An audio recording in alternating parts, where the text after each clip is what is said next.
SMT Nation, we back. Nation, have you ever thought to yourself, why the hell does T-Mobile always seem to get hacked? I mean, we're talking about them having probably like 3 or 4 every year and annually and over the last several years. They have been the most frequently hacked company. Some of them have been seemingly benign and others have been pretty awful and pretty egregious. But for the most part, everything has been seemingly negligent, right? Without any response or protections or efforts from T-Mobile. There's someone who claims to know why. It's a really interesting thing, and I actually had a bit of information on this previous to this kind of these disclosures, but there's a lawsuit pending against T-Mobile about this, and now things are kind of picking up traction. Let's discuss that here in today's video. There's a really compelling argument that T-Mobile is actually the reason why they continue to get hacked. Shocking to some, but that's usually how these things go. Anyways, a placeholder article will be provided for you guys here. This goes back to one of the hacks from last year, mid-year. That'll be in the description. Ways to support us, you can find in the description as well. All right, so what exactly is going on T-Mobile? What the hell are they doing behind the scenes in which they are creating opportunities for themselves to get hacked?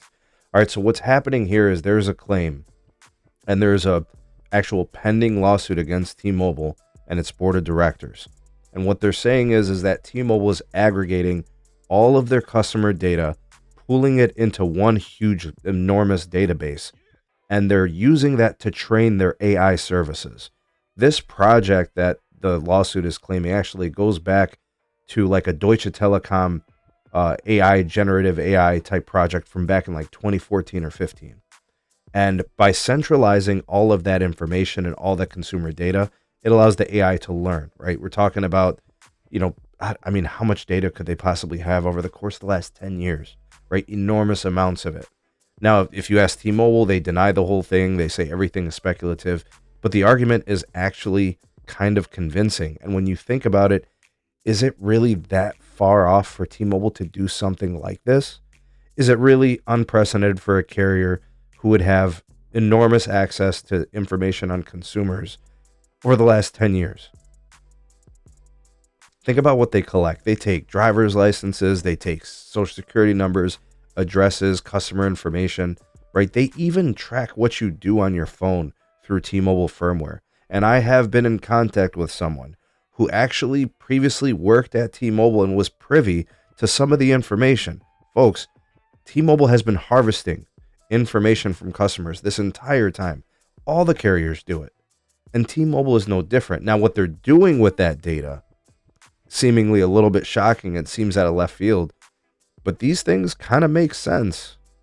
You teach your AI so that it could learn and that it can be more predictive and that it can run simulations and, develop these algorithms to kind of put the company ahead when it comes to this type of, these types of things. And honestly, I'm not doubting any of this.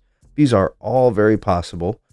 I'm not saying that they are completely substantiated. And yeah, you could say they're all speculative, but I had some information and I've been in communication with someone who was at T-Mobile for years in the development of these types of systems.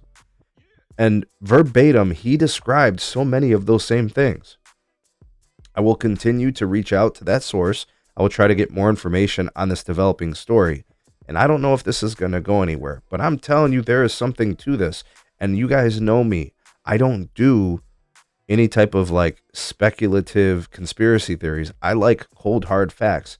But when I have 2 different sources corroborating this, and now we're starting to see a lawsuit involving it, it's kind of pointing in the direction of T-Mobile's not getting hacked because bad people are trying to get through all the barricades and are working hard. It's almost like they're setting themselves up to get hacked. And in my estimation, lawsuits like this are probably important in order to corral and expose some of this stuff. So I, for one, hope that this leads to some solutions and exposes some of the things that these evil companies do, because they're not operating in the best interest of people. They're operating in the best interest of themselves. And this is a very dangerous, forward-looking concept that we need to be more aware of. Watch out what you do and what you give to these companies. Just giving them access to your information, maybe you got to be a little bit more careful here. And maybe it's time we start questioning who we do business with. What do you guys think about all this? Sound off in the comment section below. Well, the voice of the people, the SMT Nation. Let your voice be heard.